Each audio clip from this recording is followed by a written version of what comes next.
Ready? Yeah. Yeah. Great. How am I? You're really leaning on the side. Oh, sorry. No, you're great.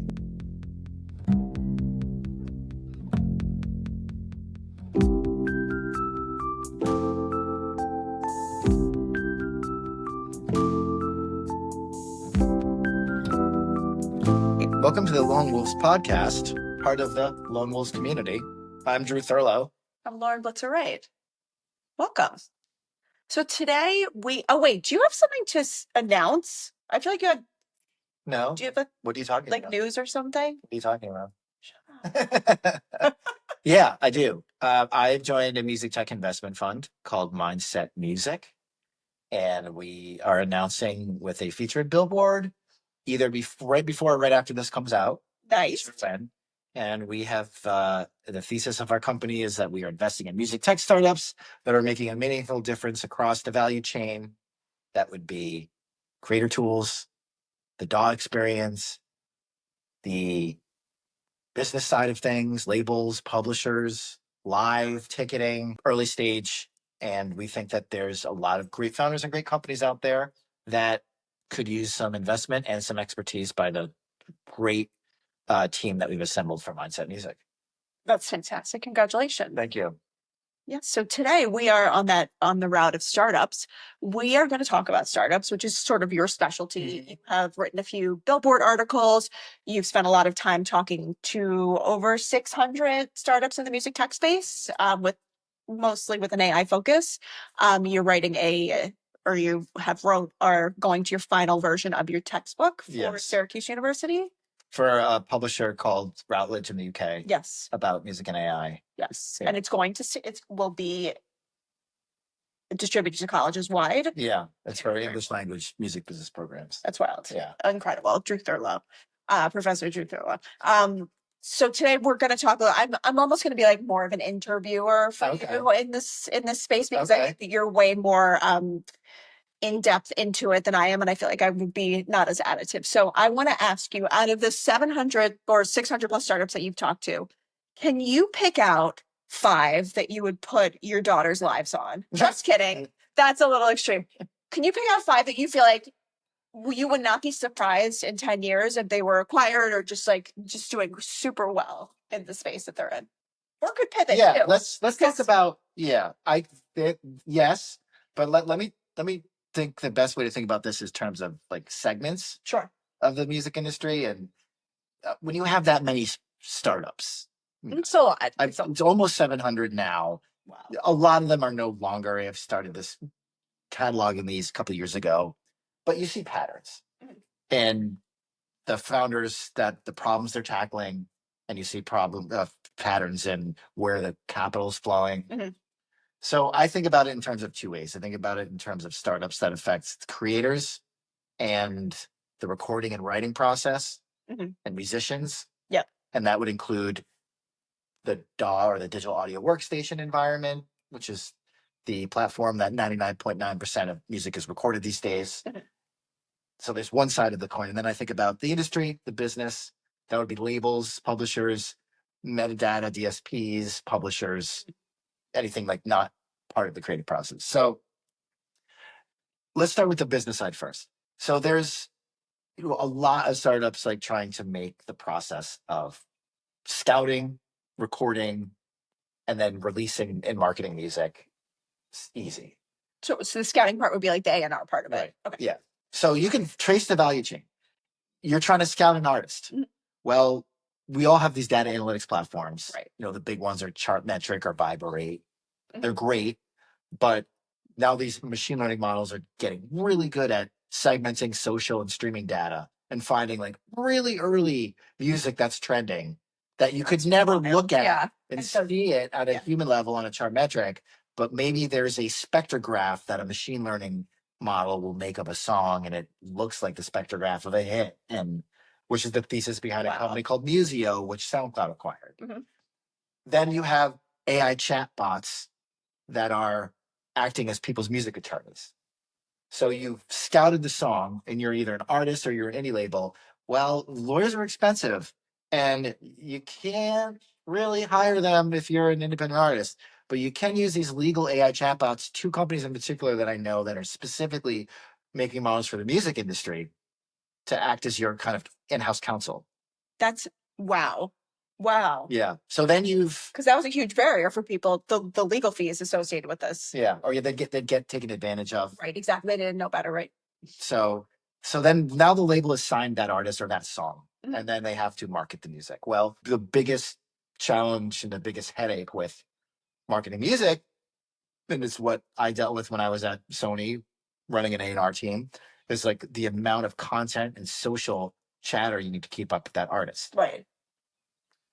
You need to make content for socials. You need to constantly be releasing it. You need to write copy. You need to make lyric videos. You need to make your Spotify canvas. Do liners, like there's so many things. Yeah. Right?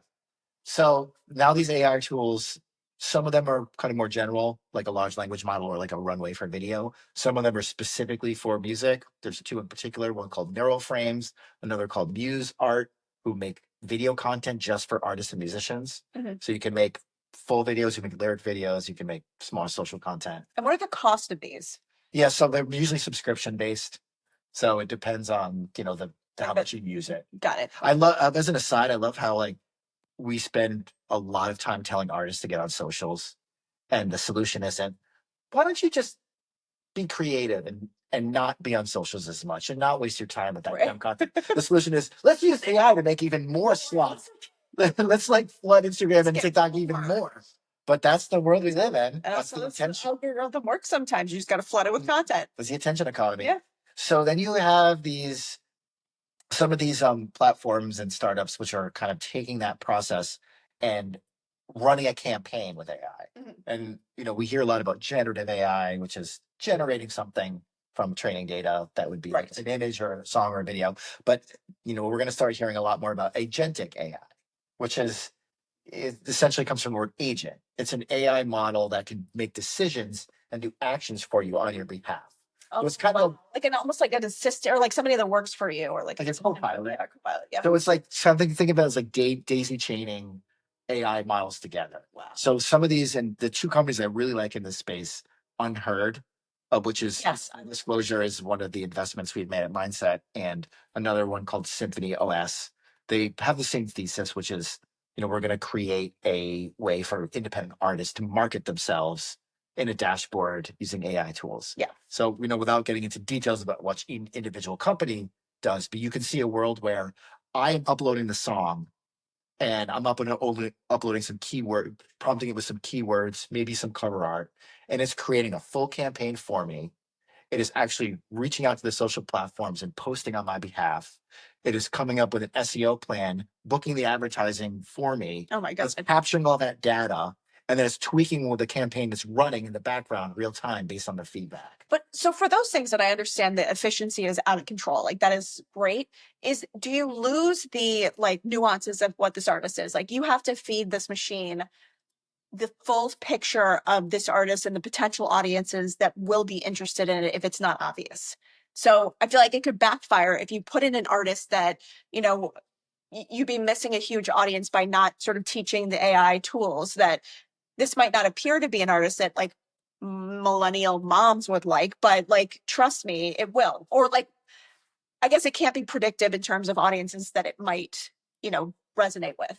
Yeah, so that's the plan. That's the predictive is a good word there, because we have data analytics now, but they're not necessarily predictive analytics. Right. So the AI is supposedly going to get better at that. Number one, you shouldn't be doing this without a human oversight. Of course. So like, if you're using this agentic marketing process, like you should be monitoring it every step of the way. Right. And you should be tweaking things. Because if it doesn't work, it's not because it didn't work. It's because you actually need to have oversight on these things. Or you like missed, you prompted it wrong. Right. Or, it didn't work, or, maybe you need to prompt it differently or music fans are fickle and it's not resonating. Yeah. So yeah, you should be looking at it, but also I would not put any barriers on how good this stuff can get. Yeah. I mean, no, I totally. You shouldn't. So some of this stuff is early, and this stuff is like largely in beta now. And we have a former colleague from Sony named Dara, who has a company now called Amped, and she's kind of building something similar. Yeah. And she starts with focusing on the advertising streaming optimization. And it's just that one specific piece of it. But her plans are to build something more agentic where I can do it more automated. And if you can think about a major label roster now, if you're a digital marketing person, you might have 10 or 12 artists on your roster. With these tools, you can have 50 artists on your roster because you're not manually booking these campaigns and you're not Right. You're just overseeing them. you're not reaching out to third-party designers to make the content. So instead, I think an interesting way to look at that too is instead of replacing these tools, replacing jobs, it's actually like making them more efficient. So while you could say like, okay, there's 5 people doing digital marketing with 12 artists, these tools could actually have those 5 people have 50 artists instead. Not, that's going to replace 2 of their jobs because for now. Well, there's ways the ecosystem is definitely changing. So you don't need need to be positive. Yeah, I know. You're like, I don't think like so. You need less people to market the same amount of music, right? Right. You don't need to hire that designer or as many designers. You probably still need a designer, but right. The very specific creative like designers of album covers or video producers of music videos, I could see how that could be cut down drastically with these tools. Yeah. But I guess the ability to manage, like you still need the people, even if you're going to increase your roster, but also apply these tools. You're still going to need like even like the human connection, the customer service part of it, the reason why people stay at certain labels. Yeah. You're not going to take the human out of this process. Right. That would be a bad thing if it were. And I don't think the industry wants that. I don't think I don't think anybody wants that. The way laws and legislative governments are looking at this stuff, they don't want that. So no, I don't. But it is going to, the annoying stuff, the tedious stuff. That's the theme that we keep coming back to with these tools. It's the things that you're good at as a human. You're better than what AI can do. Right. It's the data entry. It's like the booking the ads. The booking back and forth and signing up for the meta ad analytics dashboard. And it's writing the SEO copy. Yeah. It's all the tedious stuff that can be outsourced to a large language model and then daisy chained together, as I said, in a series of functions that can just run a lot of this in an automated way. Yeah. So then you have this campaign and its release, right? So probably one of the biggest problems in music and the part that most founders are working on right now, I'd say the plurality of startups are in this space. Not the majority, of course, but probably more doing this than any other is the metadata, tracking, rights management, royalty collection, auditing, and then related to that is kind of the anti-piracy and fingerprinting and content moderation sector. So it is no secret that metadata in music is broken. We have the DDEX standard, which governs how music is released digitally. It's really great. Unfortunately, a lot of the data that feeds DDEX is either old, manually entered, spreadsheets that are missing information. We have a phenomenon, black box royalties. These are royalties that are sitting in accounts at PROs or the MLC, and they've earned money, but no rights holders claimed it. Wow. Yeah. And there's a lot of money, like hundreds of millions of dollars are sitting in coffers. Like no one knows who owns this. No one who's that one random person who wrote that, who has that one share of that big hit that didn't register properly or something. That's like the government agencies where you put in your social security number and it's like you have unclaimed funds. Yeah. And I'm like, there's just like unclaimed funds everywhere. Part of the budget that the MLC, the Mechanical Licensing Collective, the government nonprofit body that was founded in 2018 to manage mechanical licenses, part of their budget is set aside to like go proactively find these people. Wow. So you can't just let it sit there and earn interest, which they do, but like go and find these people. So presumably AI is going to help, because one of the things AI and large language models are best at and what they were good at early is taking like massive data sets and like cleaning up the data. Right. And in pulling out where there are real problems and either fixing it or passing it on to a human operator that can look into it more deeply. So like that's supposedly we're going to see that. I mean, that's fantastic when you think about like, obviously like the progress of our industry, even from like the physical to digital, all of those back ends went from very manual to digitized to like more organized. But they weren't done consistently, I don't think, and they weren't done efficiently. So with these AI tools coming and cleaning up all of that, there's just it just creates less mess. And like you said, that big chunk of money will not continue to be fed because there will be like more streamlined ways to pay people and for them to be accountable for or to claim basically their tracks. Yeah, and it'll speed up the process. I mean, I'm a member of ASCAP. I was, recorded for labels or in I deal with Rough Trade Publishing, and I had these recordings in the world, and I get paid from ASCAP maybe 3 to 6 months after a song is streamed or played somewhere, and that's partly because we have these old school databases that need manual reconciling. Wow. So not only is it going to help find me out money, but it's going to pay out faster. Yeah. So imagine like you're an artist and you have a song streamed at a DSP in Japan. Well, imagine if you could get that money immediately. Right. And that's like weekly, like you just continually get those. Right. Yeah, that's the hope. That's the hope of these tools. So I'm excited. There's a lot of companies in that space. I love that. It's like an obvious problem. It also doesn't require like an insane tech solution. It's really just kind of like a CRM tool. Yeah. So there's a lot of competition in that space, but people will figure it out, and that'll be welcome. So with all of the tools that are out there, with what can be built, and I think a lot of like investment funds come to this space and the first thing they think about is like, what is defensible? We want to invest in something that's defensible. Doesn't feel like there's a lot out there that is defensible. So like, how do you, I think you're looking at this space and you're thinking like, okay, well, these 50 companies are sort of doing the same thing. I guess you have to take out the defensibility and you have to think about like, okay, who's going to do it the best? So in that part, how do you recognize who's going to do it the best? Is it a personnel thing? Like you talk to founders and you're like, he's got it or she's got it, or, there's a feeling there, or is it about the way that they look at tech or the way that I can imagine that people need to be nimble too. Like when, something switches or tech matures, you have to be able to like sort of be nimble with what you do with your company. Yeah, I mean, there's a lot of good ideas out there. Yeah. And the proof is like what scales. Yeah. So it's not always the smartest founder, although they have to be smart. It's not always the best tech stack, although you have to have a competent tech stack. And it's not always who has the most capital or raised the most money. It's really like it's a weird confluence matrix of instances that happen where someone actually just has the tipping point, maybe lands the right account early, and it's like a little bit right time, right place. I think too. Yeah. So the answer is who knows? Yeah. That's the bet. You try to, I did A&R for a long time, and now it's familiar. Yeah. Like talking to young companies and trying to forecast what their commercial prospects are. It feels very familiar. Yeah. Yeah. But fun. Yeah. I mean, a little stressful if you're like, an investor, but really interesting. Yeah. I mean, I also like when I was working with artists, like these are these people's livelihoods. Like totally. I want to help where I can, and I want to matter, and I want to make a difference.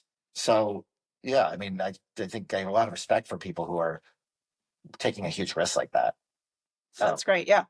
So that's probably and then the anti-piracy content moderation that I mentioned, that's a big, music fraud is a big issue. Yeah. So there's a company called Beat App, which is probably the biggest in that space. They've raised quite a bit of money, almost $20 million.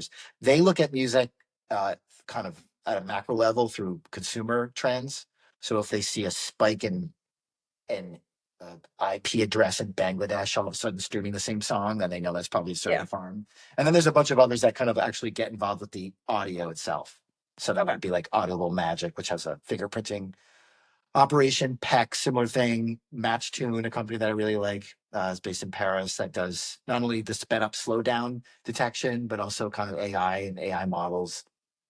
YouTube and the bigger companies have their own. YouTube Content ID is their product, and right. So that's going to be important, because as streaming gets bigger and AI pumps more music into DSPs and distributors, like being able to suss out what's real, what's false, what should go to the right holder is really important to protect the whole ecosystem. Yeah, the early fakes that were coming out were like really good. Yeah. And it was scary. Yeah, and there's no like the detection tools for AI are starting to catch up, but when you generate a piece of music with AI, it does leave some kind of artifacts, but it's hard to detect. Yeah. So it requires a really advanced tech stack to do so. Yeah. So That's really I would important. say, Yeah. Wow. It's an incredibly fascinating space because I felt like, there was whenever these things pop up, like it went from like the metaverse, like Web3 NFT craziness, like all these platforms that were coming up, and I was still at Sony and we were looking at, do we make an investment in this space? Like how do we look at this? And then it very quickly, like, as you know, dipped. And then it was just like all day, every day. First it was like a very scary thing. And then it was like, how do we use this to create more efficiencies? And also how do we protect our artists from copyright infringement, from trademark issues, like all of that stuff. And it sounds like, there's the response from startups is pretty big. yeah. And I will say that the music industry got file sharing very wrong. That was a disaster. They weren't ready. They weren't prepared. They didn't see it coming. And their solution was to try to sue the tech to oblivion. Yeah. And we had a 10-year downturn and it pretty much ruined the industry for a time. Wow. That will not be the same. I mean, the majority of the people I talk to, not only in just the startup community, but at the big labels and at the bigger music institutions, people are smart. They know what they're doing. They have a good handle on this. I think everyone, has their own interests, but people want to protect creators and creator rights. Yeah. And, we don't know if training data will be considered fair use in AI models yet, but people want to do the right thing ethically. So I do think the industry is going to manage this pretty well, and it won't be like file sharing. So before we wrap up, the last thing I just wanted to touch on is like there's this whole other side of the music industry, which is for creators. And we're seeing similar tools for the industry, and the business side of music, we're seeing it for creators. And that starts with generative AI. Yeah. Everyone wants to talk about generative AI. It gets a lot of the headlines. It's probably the most controversial. It's very legally ambiguous. Right. We'll have some decisions later by the end of the year on some of these court cases about what training data. But there's a lot of tools that are helping artists record music more cheaply. It's lowering the barrier to make commercial grade recordings, to use plugins, which are the software that you plug into a recording platform called a DAW to help editing or effects or modeling or whatever. And then there's mixing and mastering tools, and it's really, really, it's putting some people out of work, right? Right. Engineers, like they're not getting as much traffic. Yeah, you can master pretty well with AI now, which mixing is a lot harder. Mastering is you just have a stereo file. It's one file, and you have to do like phase conversion or whatever, but it's just one file. Mixing is a lot more complicated. You have a lot of stems, and mixing is also a lot more of kind of a interpretive, artistic, like your process. Stem, like like there's mixes can be very different depending on what the mixing engineer is doing. Mastering is a lot more kind of one size fits all. Yeah. So mixing is a lot harder to crack. There's one company called RoX that I really like that's working on a kind of a AI template automated mixing. But there's definitely going to be conversion to spatial audio, or we're talking about high res audio, and some of those engineers are going to be replaced with a button. Yeah. And it's not good, but anytime technology comes along in any sector, there's people whose livelihoods are disrupted. So it's really about managing this properly and making sure that the creators are protected and the business, so we can have like a real ecosystem. Like we want jobs. We want jobs to be available for people. Absolutely. And I think we should dive into the immersive audio in another episode. Okay. I think we both have feelings about that. Yeah. Anyway, thank you for joining us today and getting to hear about some of the top startups in the tech music space. Thank you, Drew. Thank you for listening. Don't forget to like, subscribe, and comment, and we'll see you next time.